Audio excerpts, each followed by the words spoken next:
as-sabru minal iman bimanzilatir ra'si minal jasad walal iman liman la sabara lahu. Sabar dan iman adalah bagaikan kepala dan jasad pada tubuh manusia. Oleh karenanya tidak sempurna iman seseorang jika tidak memiliki kesabaran. Mari kita bersabar dalam hidup ini agar hati dan jiwa kita tenang.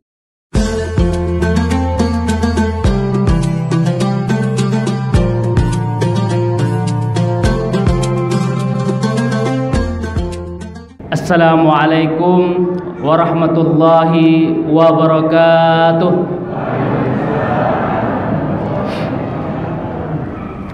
Alhamdulillahi hamdan katsiran kama amar.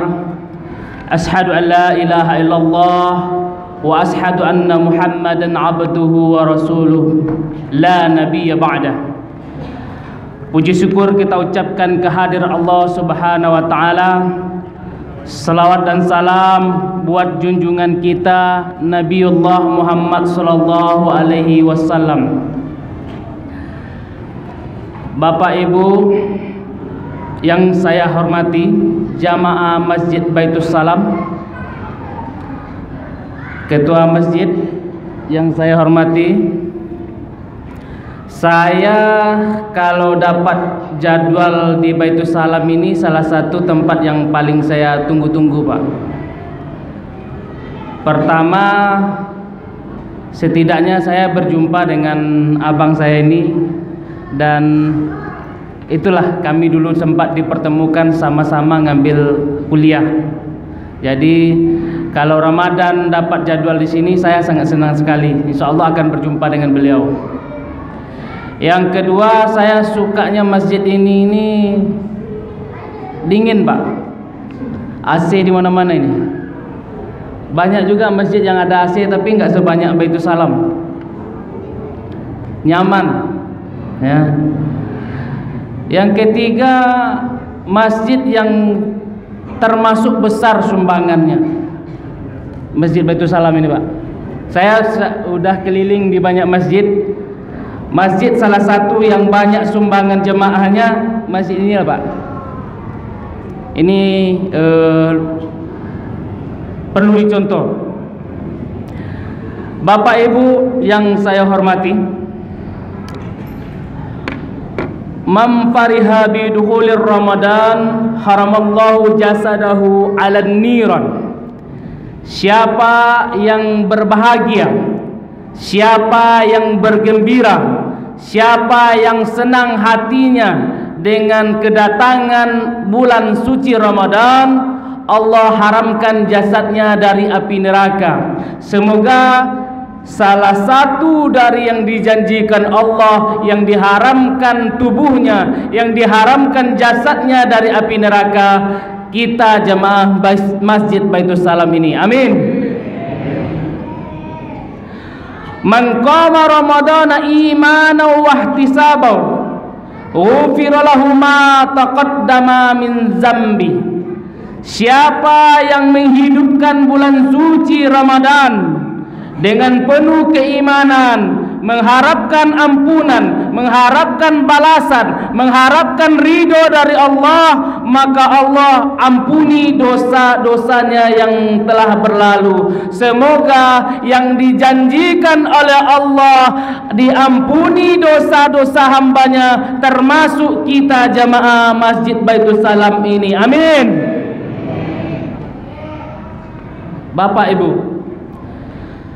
kalau ingin merasakan nikmatnya bulan suci Ramadan ini, ikut iktikaf, Bapak.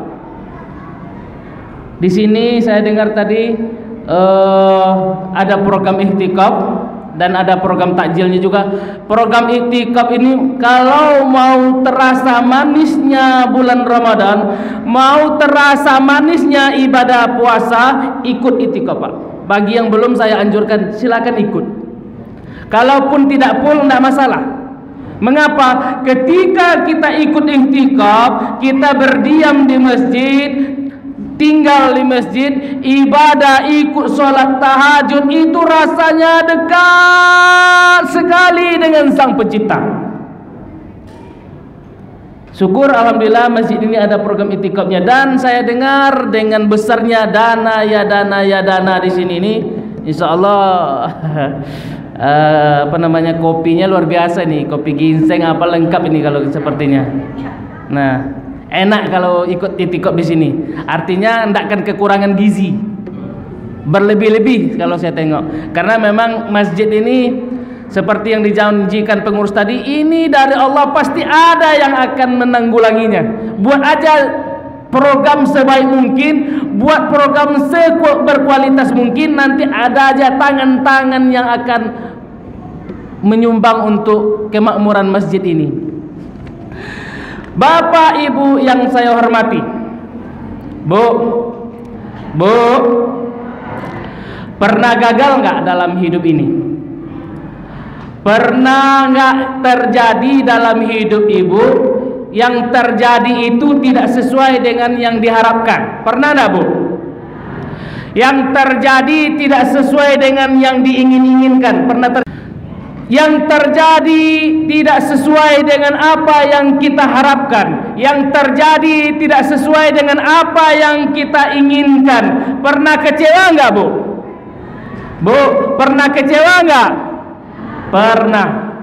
Kalau itu terjadi dalam hidup kita, malam ini saya tunjukkan, saya berbagi bagaimana cara menghadapi ketika hati ini kecewa, ketika yang terjadi tidak sesuai dengan harapan, ketika yang terjadi tidak sesuai dengan yang kita cita-citakan, ketika yang terjadi tidak sesuai dengan yang kita inginkan. Apa resep yang perlu kita amalkan? Yang pertama, yakini apapun yang terjadi itu sesungguhnya telah diatur oleh Allah jauh sebelum kita diciptakan. Telah diatur oleh Allah jauh sebelum menciptakan langit dan bumi, 50.000 tahun sebelum langit dan bumi ini diciptakan. Kataballahu maqadira halaik qabla an yakhluqas samawati wal ard bi 50 alf sanah.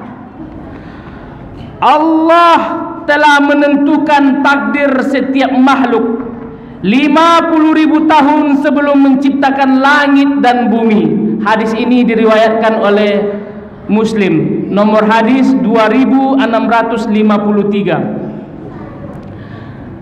Pak, sering terjadi dalam hidup ini atau pernah terjadi dalam hidup kita ini, yang terjadi membuat hati kita kecewa, membuat hati kita tidak nyaman. Sering kita mengucapkan, ya Allah, mengapa ini terjadi padaku, ya Allah?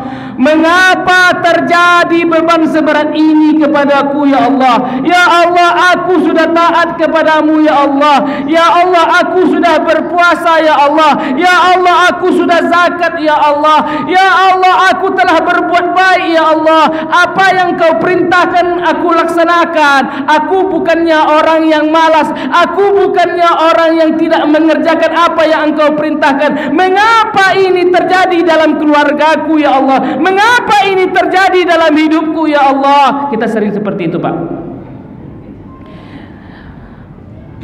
Apapun yang terjadi itu sudah ditakdirkan Allah, kita hanya menjalankan. Maka cara yang terbaik, jalankan takdir itu, terima takdir itu dengan baik, karena Allah tahu apa yang terbaik untuk hambanya. Allah tahu apa yang hambanya bisa melalui apa tidak. La yukallifullahu nafsan illa wus'aha. Allah tidak memberikan beban, Allah tidak memberikan ujian kepada hamba tersebut, melainkan sesungguhnya hamba itu sebenarnya sanggup untuk melewatinya. Itu yang pertama, Bapak Ibu. Yang kedua, ada hikmah di balik takdir. Apapun yang terjadi, takdir kata kita ini takdir buruk dari Allah, itu sesungguhnya tidak ada takdir yang buruk dari Allah. Apapun yang diberikan oleh Allah kepada hambanya semuanya baik. Baik dan buruk itu hanyalah dalam hitungan manusia. Kalau dari segi Allah sang pencipta yang memberikan takdir itu semuanya baik. Oleh sebab itu, yakin ada hikmah di balik takdir. Ini ada cerita, Pak. Ada ibu-ibu, nenek-nenek. Nenek-nenek ini duduk di bangku. Kalau pernahlah kita di Sudirman itu, dekat Mall Pekanbaru itu, biasanya di depan rukonya itu ada bangku tempat duduk, Pak. Nah, si nenek tadi duduk, ya, kebetulan cucunya lagi belanja. Nenek ini pegang tongkat. Pegang tongkat ini nenek. Kemudian entah bagaimana tongkat ini jatuh dari nenek ini, menggelinding tongkat ini, jaraknya kira-kira dari nenek ini sekitar 200 meter. Dilihat nenek inilah tadi, nampaklah oleh nenek ini ada anak bujang laki-laki, ya, berdiri tidak jauh dari tongkat itu jatuh. Nah, namanya Ahmad lah. Si Ahmad ini asik dengan game Mobile Legends-nya. Si nenek ini berharap ditengoknya anak si Ahmad tadi, si bujang tadi, minta bantu agar tongkat ini dikasih ke nenek, sehingga nenek itu tidak perlu lagi, kan neneknya kan dah sakit badan. Jadi untuk beranjak pindah tempat ini dah harus dibantu sebenarnya. Tapi si anak bujang ini asik aja dengan handphone dia. Karena tidak ada sepertinya akan dibantu oleh anak bujang tadi, akhirnya nenek ini tegopo-gopo diambilnya tongkat tadi, Pak. Setelah dapat sama nenek ini tongkat, sudah dipegang nenek ini tongkat, sudah berjarak jalannya, jatuh lemari dari lantai 3 pas di tempat nenek ini jatuh tadi, duduk tadi. Terkadang apa yang kita inginkan itu belum tentu baik. Allah memberikan yang lebih baik sebenarnya, dan kita tidak tahu. Andai tadi yang diinginkan nenek inginkan apa, Pak? Nenek berharap apa tadi? Diambilkan tongkatnya. Kalau seandainya diambilkan tongkat oleh si Ahmad tadi, apa yang terjadi, Bu? Nenek tadi tertimpa lamarinya balik pula. Kalau nenek-nenek mungkin sadaqallahul azim, tidak terkumpul dana ya dana. Nah, artinya apa? Ya, terkadang yang kita harapkan, yang kita inginkan belum terkabul. Terkadang Allah memberikan jauh lebih baik dari yang kita inginkan. Ada hikmah di balik kejadian. Bapak Ibu, yang ketiga, meyakini, menyadari bahwa musibah yang kita hadapi bukan hanya kita. Musibah yang kita hadapi belum seberapa. Itu cara yang ketiga. Ketika sukses dalam hidup kita ini, jangan merasa yang paling sukses. Ketika gagal dalam hidup ini, jangan merasa yang paling gagal. Ketika berhasil usaha kita, jangan merasa yang paling berhasil. Ketika bangkrut usaha kita, jangan merasa yang paling rugi, jangan yang merasa yang paling bangkrut. Kita hanyalah sebahagian kecil dari makhluk Allah. Usaha kita hanyalah sebahagian kecil dari usaha-usaha yang ada di dunia ini, usaha-usaha yang berhasil ataupun sebahagian kecil dari usaha yang pernah bangkrut.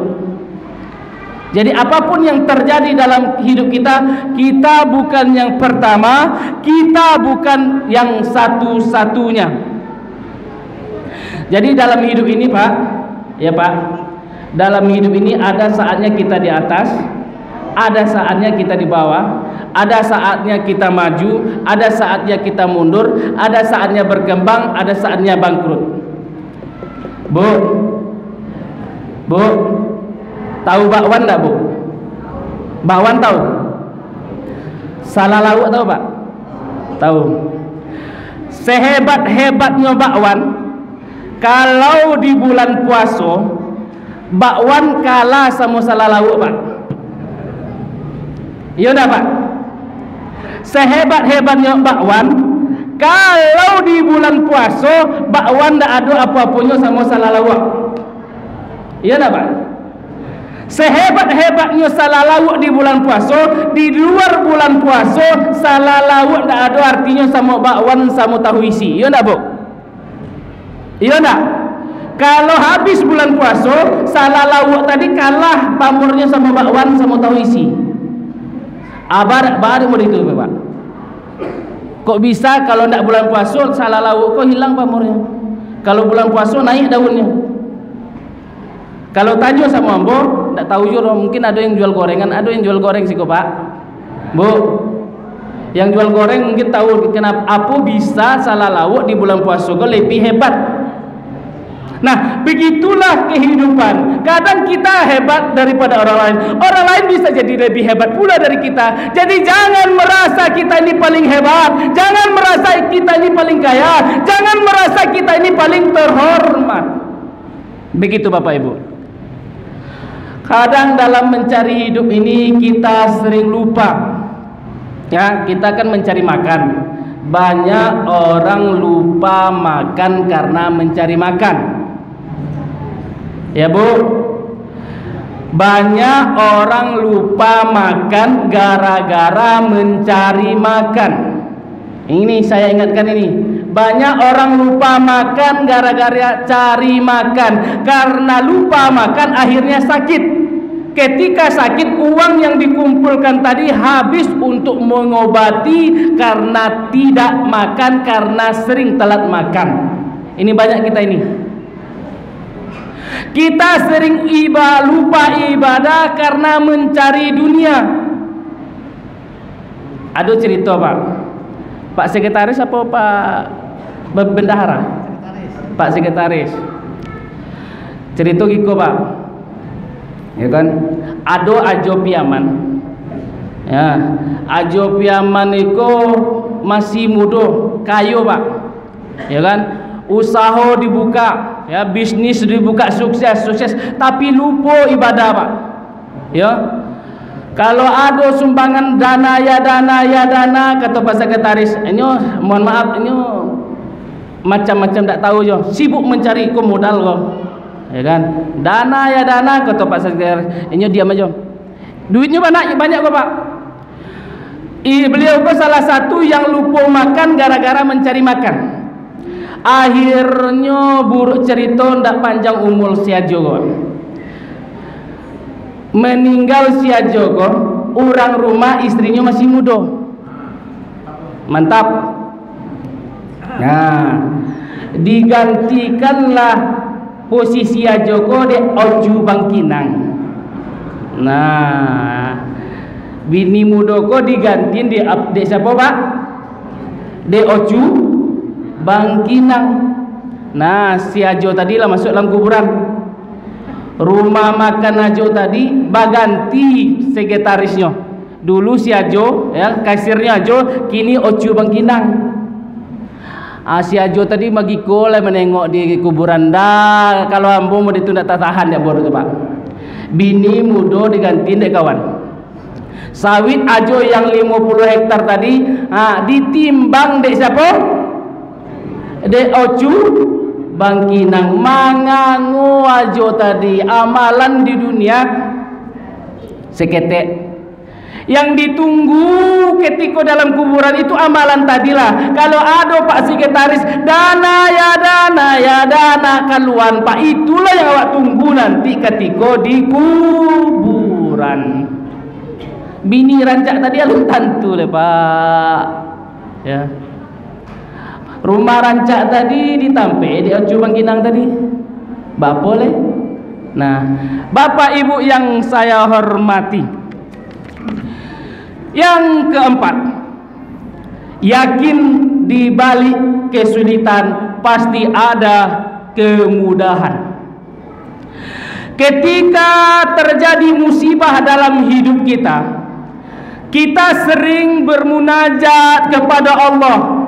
menangis kepada Allah, bangun tengah malam, ya Allah, mengapa ini begitu sulit yang kuhadapi ya Allah, masalah yang ini belum selesai, mengapa datang lagi masalah baru ya Allah, ya Allah, tak kuat rasanya hati ini ya Allah, tak kuat aku menjalani ini semua ya Allah. Wahai jemaah sekalian, yakinlah di dalam kesulitan pasti ada kemudahan. Allah tidak menjanjikan hidup manusia ini akan baik-baik saja, tapi Allah menjanjikan fa inna ma'al usri yusra, inna ma'al usri yusra. Di dalam kesulitan pasti ada kemudahan.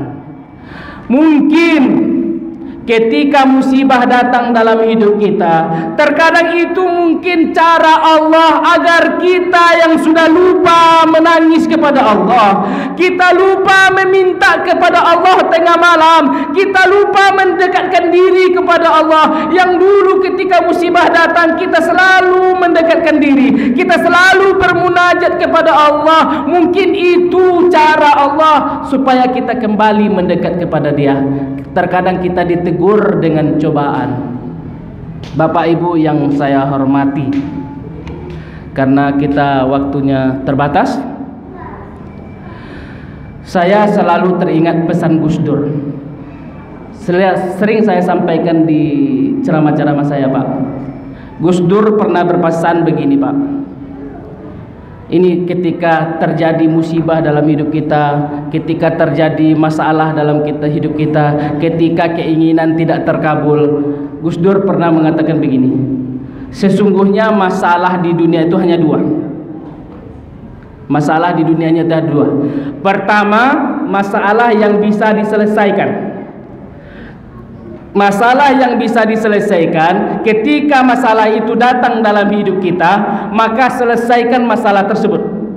Selesaikan dengan baik. Ketika masalah itu selesai, maka tidak perlu lagi dianggap masalah. Kenapa? Karena setelah selesai. Yang kedua, masalah yang tidak bisa diselesaikan. Sekuat tenaga pun kita ingin merubahnya, sekuat tenaga pun kita ingin memperbaikinya, tidak bisa kita selesaikan. Karena tidak bisa diselesaikan, biarkan saja, kata Gus Dur. Toh dia nanti akan berakhir, akan pergi pada waktunya. Biarkan saja, nggak usah dipikirkan, nggak usah buat dia menjadi kita nggak bisa tidur. Terkadang ketika masalah datang kita tidak bisa tidur, akhirnya rusak pikiran, rusak perasaan. Itulah nasihat Gus Dur, Bapak Ibu. Yang kelima, bersabar. Karena tidak ada cara yang terbaik selain bersabar ketika mendapatkan musibah. Setiap manusia di muka bumi ini akan mendapat musibah. Ahasiban nasu ayyatraku ayyakulu amanna wa hum la yuftanun.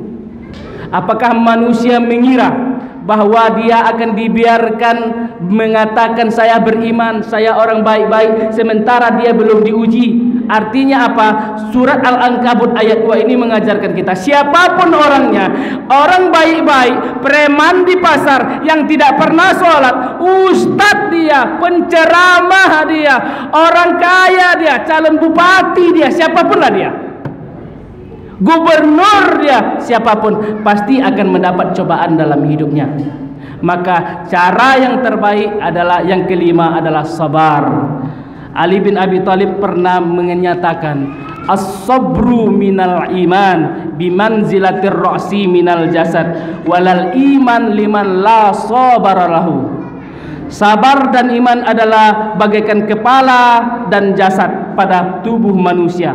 Oleh karenanya tidak sempurna iman seseorang jika tidak memiliki kesabaran. Mari kita bersabar dalam hidup ini agar hati dan jiwa kita tenang. Dan jangan lupa dana ya dana, karena itulah nanti yang kita tunggu ketika kita terbaring di alam kubur. Itulah yang akan datang nanti menghampiri kita. Sementara ruko, sawit, yang lain-lain yang kita kumpulkan itu nggak akan datang, Bapak Ibu. Jangan lupa saya sampaikan lagi ya, dana ya dana, itulah nanti yang akan membantu kita. anak kita belum tentu, istri kita belum tentu. Wabillahi taufiq wal hidayah. Jika ada kata-kata yang salah, saya mohon maaf. Wabillahi taufiq wal hidayah. Assalamualaikum warahmatullahi wabarakatuh.